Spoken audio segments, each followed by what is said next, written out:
Dear Mr. Cooper, I write to you as my true friend who has given me wise counsel in the past, who knows of my faults and weaknesses, and who also knows my strength. Respecting the latter, I advise you that during the past year I have totally abstained from drink in any form.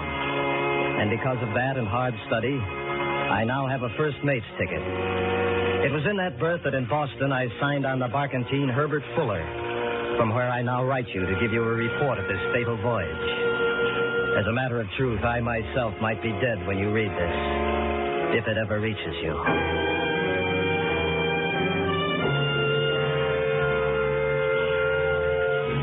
I signed on, the master of the vessel being Charles I. Nash, in the company of the following men, each important to this account. Henry J. Slice, seaman. Aye, sir. Here, Captain. Sign this line, Slice. You'll have the port watch. Aye, sir. Charlie Brown, seaman. Hey, sir. This line, Brown. Port watch. Hey, sir. Jonathan Spencer, steward. Yes, sir. Right here, Spencer. Glad to have you aboard again. Yes, sir. Thank you, sir. Thomas Bram, first officer. Yes, Captain. This line. First trip, Mr. Bram. Good luck. Thank you, sir. August Blomberg, second officer. Aye, sir. This line, Mr. Blomberg. Aye, sir.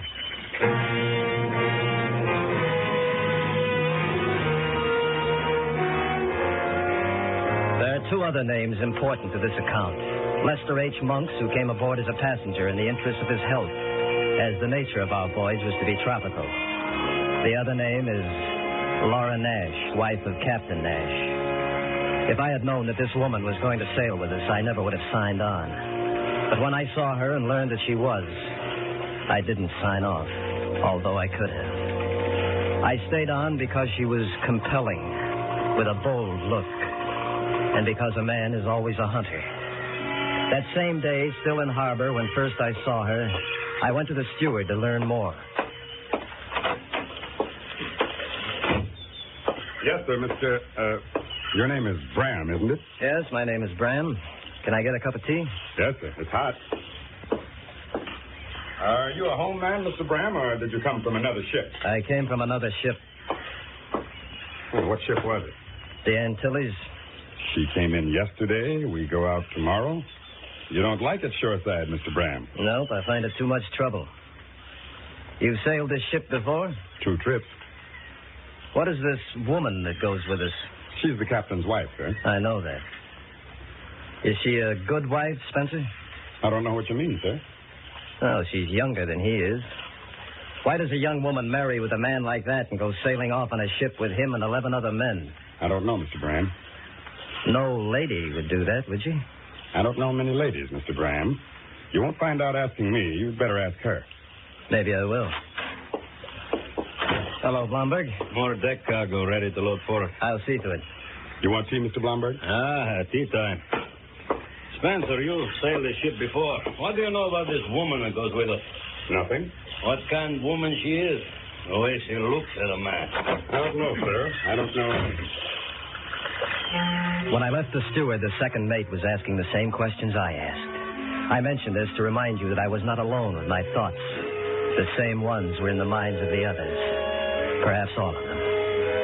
This, then, my good friend, was the state and nature of the ship when we made to open sea.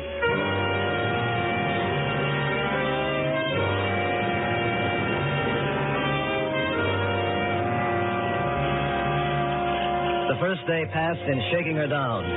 But then evening was upon us, and the woman ate supper in the cabin at the officers' table, which also included the passenger, Mr. Monks.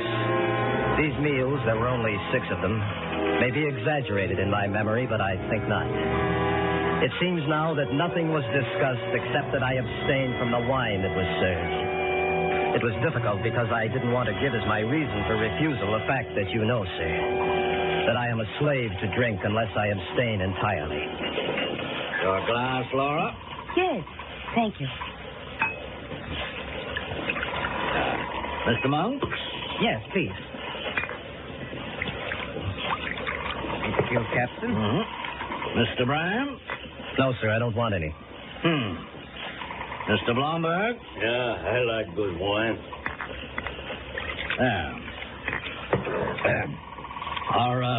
Are you a religious man, Mr. Bram?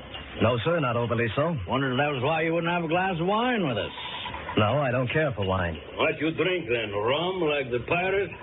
I don't drink at all. I didn't think that a seafaring man lived that didn't drink, Mr. Brand. Seafaring men are much like any men, Mr. Monk. Some of them drink, some of them don't. Wine with a meal and a good whiskey or brandy at the end of a watch. Nothing can take their place. Is there a reason you don't drink, Mr. Brand? Yes. I don't like to. Have you ever drunk? No, I never have. I don't believe that. I've heard that some men don't drink because they expose their true selves when they do. Do you have a true self that you are hiding? I'm sorry to disappoint you, madam. You are seeing my true self, a man who doesn't drink. Oh, there must be a reason. And I'll find out what it is. That's enough, Flora. You're too forward. Eat your supper.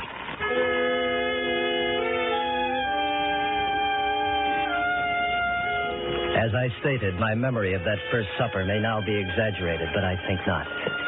There was more drinking after the meal, but I left, as it was my watch. I know that the second mate stayed with the woman, though, even after Captain Nash had retired to his cot in the chart room. Now, this sleeping arrangement must be explained because it's important. The captain with a cot in the chart room forward in the main house, the woman in the first cabin starboard, the passenger in the second. Across the companionway, I in the first cabin port, Mr. Blomberg in the second. I heard the woman come to her quarters after I'd been relieved. And I think that night, I started dreaming about her and her taunting smile. And with her, I dreamed of being drunk.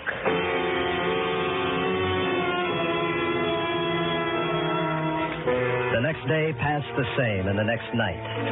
There's little enough of interest on a ship, and anything unusual is left upon. On this ship, it was my sobriety. The first sign of trouble came upon us during the third evening.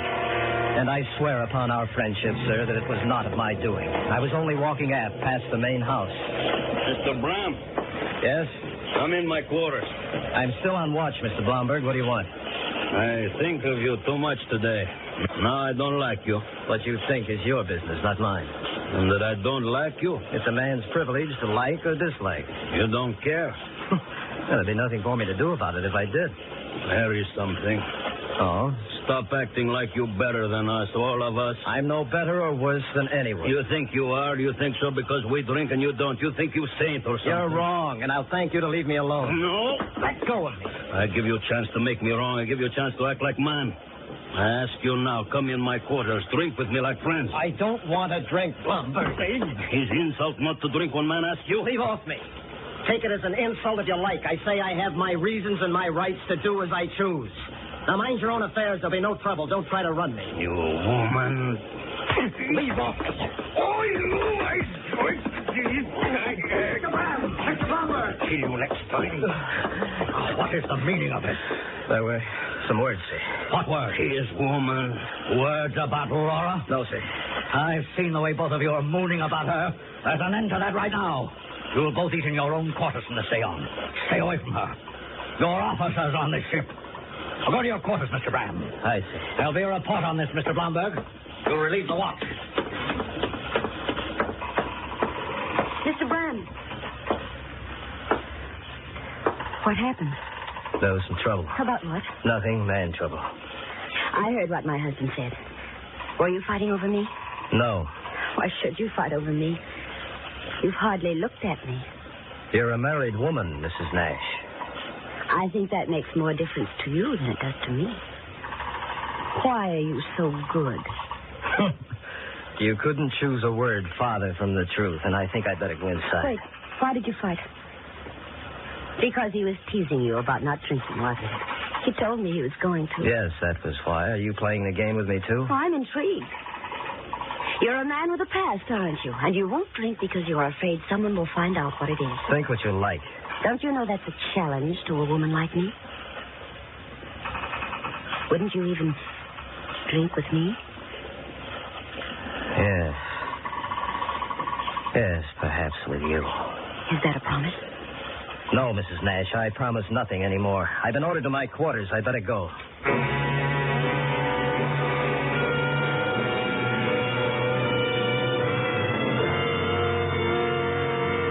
Mr. Cooper, sir, I feel as though I should apologize even to you who know me so well that I will not. Because I must shamelessly recount all details. There were no more words except ship words between Mr. Blomberg and myself. We ate in our quarters, and for the 3 days following the quarrel on deck, Captain Nash vigilantly allowed his wife no freedom on the ship. I hope you'll understand that, however wrong, her words to me lived in my mind, and they grew. So when I was relieved of watch on the fourth night following, I was very pleased to find her waiting inside the open door to her quarters. Mr. BRAM, Yes? I've been waiting for you. Won't you come in? Where's Captain Nash? In the chart room. Asleep. I knew he wouldn't watch me forever. What do you want? Just to talk to someone who's young. Won't you sit down? Thank you. There's no harm. I want you to know that. All right. Laura, there's no harm. Whether I'm married or not, I'm a woman, am I not? Yes, you are. And I deserve to have the company that I like. Mm-hmm. I brought a bottle of wine. I see that you have. I stole it when he wasn't looking. You took a chance. I thought it would be nice. Shall I open it? Yes, if you like.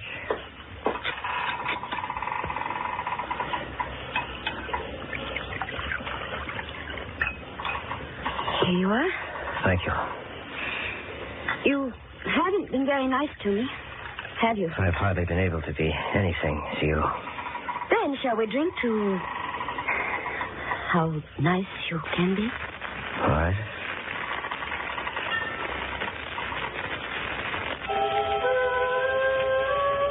Oh, I drank, my friend, the bottle of wine.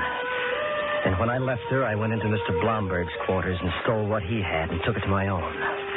The warmth that I remembered in my middle body, the courage I assumed, the eyes that weren't really mine, seeing things, the false happiness, the excitement, the great proud feeling of self-satisfaction, the elation, the slipping away from reality, and the wonder of it, the pleasure of numbness, the peace, and the luxury of knowing that when you went to bed, you'd sleep.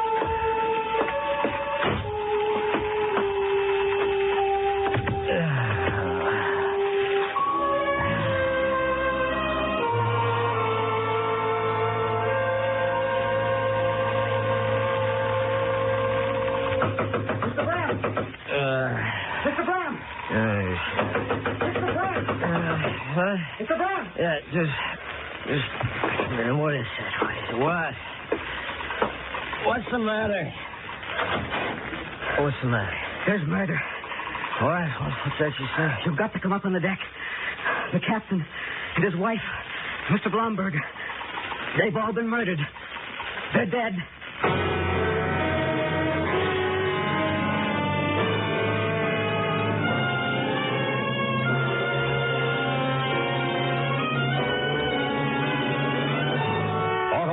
Is bringing you Mr. Richard Widmark in Mate BRAM, tonight's production in radio's outstanding theater of thrills, Suspense.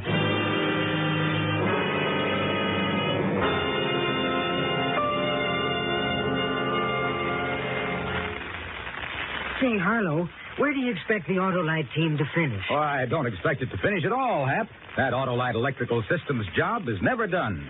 It works when you start your car and every second your engine runs, as well as when you blow the horn, turn on your lights, electric windshield wiper, radio, or heater. That Autolite Electrical team must have some real fans, Harlow. You bet it does, Hap. The many leading makes of our finest cars, trucks, and tractors that use Autolite Electrical Systems as original equipment. And in that great team, every unit and component part is related by Autolite engineering design and manufacturing skill to give the finest performance money can buy. Who manages this team, Harlow? Your car dealer or authorized Autolite service station. You can quickly learn the location of your nearest authorized Autolite service station in the classified section of your telephone directory under Automobile Electrical Service. Treat your car to a periodic checkup soon. It pays. And remember, from bumper to tail light, you're always right with Autolite.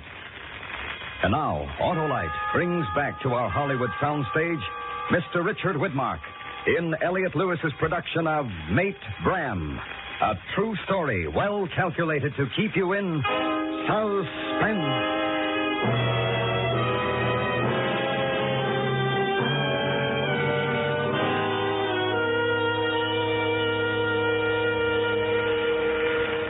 It was 8 bells, midnight, when I went into the woman's quarters.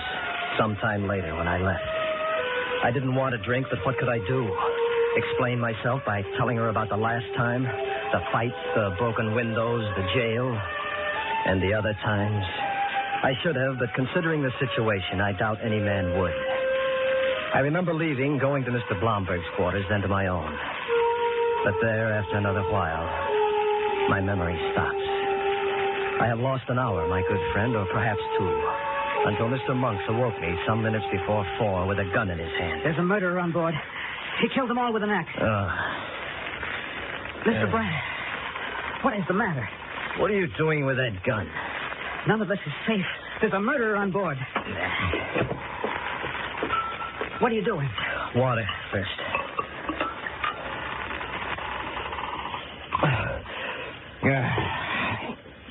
You've been drinking, Mr. Brand. Yes, I have. You'll have to sober up. You're in command now. I'm all right. Where are they? Mrs. Nash is in her cabin. I'll show you.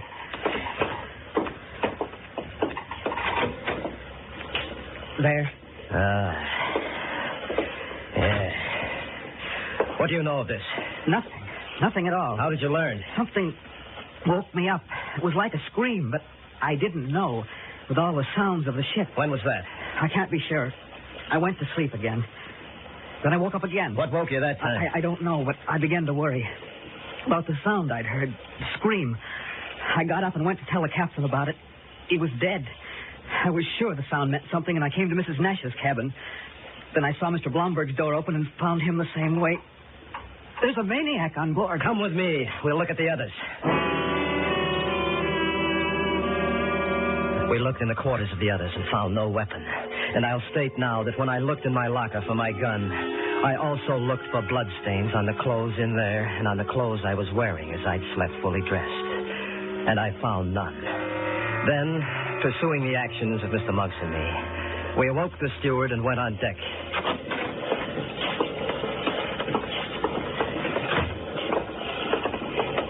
Wait.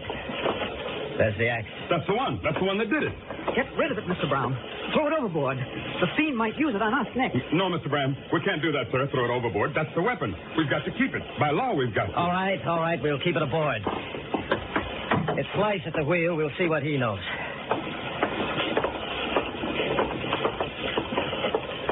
What is it? What's that axe? There's been murder aboard, Slice. How long have you been at the wheel? 2 hours, sir. Who is it? Brown and Kent will share your watch, don't they? Yes, sir. Where are they? Forrester's kindly look out. Who's dead? The captain and his wife and Mr. Blomberg. Have you seen anybody on deck, Slice, while you've been at the wheel? Only you, Mr. Brand. I didn't see nobody else. I didn't remember. It's a frightful thing to have a man say you were out on deck and not remember. I tried to carry on without arousing suspicion, and this is what I learned. That I had come out and asked for Mr. Blomberg. And upon being told that he was tending the foresail with 2 deckhands, I'd gone back inside. And that then Mr. Blomberg had come aft and gone inside, too. And that he'd never come out again.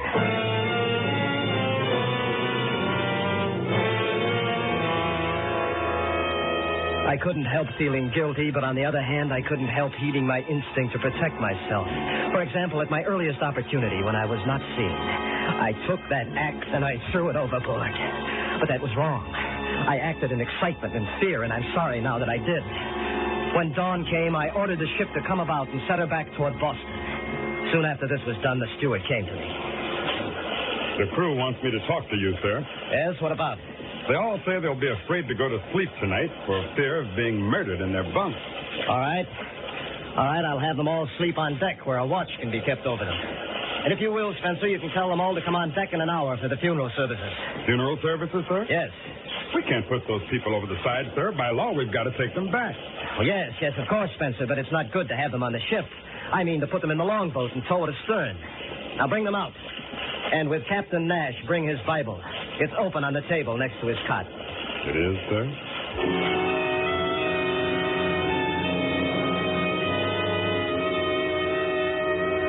I don't know why I thought I knew where the captain's Bible was. I wasn't sure that I did know. But I was afraid to ask Spencer. So once more, on impulse and in fear, I acted. That night, I went aft to the man at the wheel and ordered him below to get my glass, telling him I'd seen a light in the distance. When he was gone, lashing the wheel, I turned with a knife to the line towing the longboat to cut the bodies adrift and to finally destroy the evidence. Mr. Bram, stop that. Don't do that, Mr. Bram. Leave off, Spencer. It's not good to have dead people following along behind. Leave off. What's this for? For killing those people out there. No. It was you, Mr. Bram. No, I didn't. You were with the wife last night drinking. Who says that? Mr. Slice.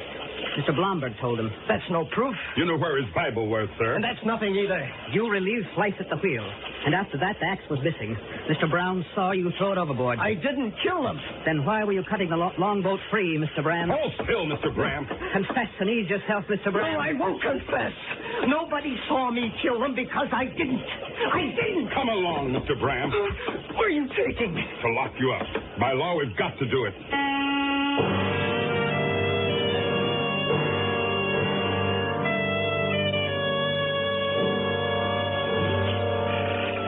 They put me in irons, locked in my own quarters. And here I have stayed. There have been no more murders in the 3 days past, which does not stand in favor of another killer being aboard and my being innocent. What I have written, my good friend, is the whole truth. And I beg of you to be my legal counsel when my case comes to trial, as I'm sure it will. In my own mind, I am not convinced that I'm guilty. For one reason, that however violent I've been, I have never killed before.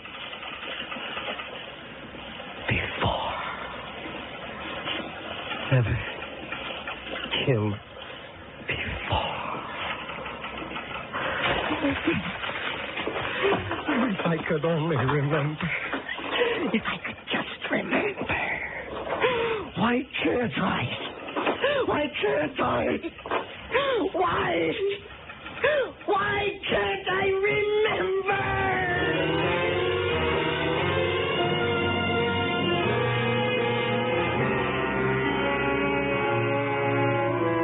As the passenger aboard the Fuller, I was called along with the crew to testify in both of Mr. Bram's trials. And each time I stayed to hear him pronounced guilty by 2 separate courts of law of a crime he steadfastly swore that he did not remember committing.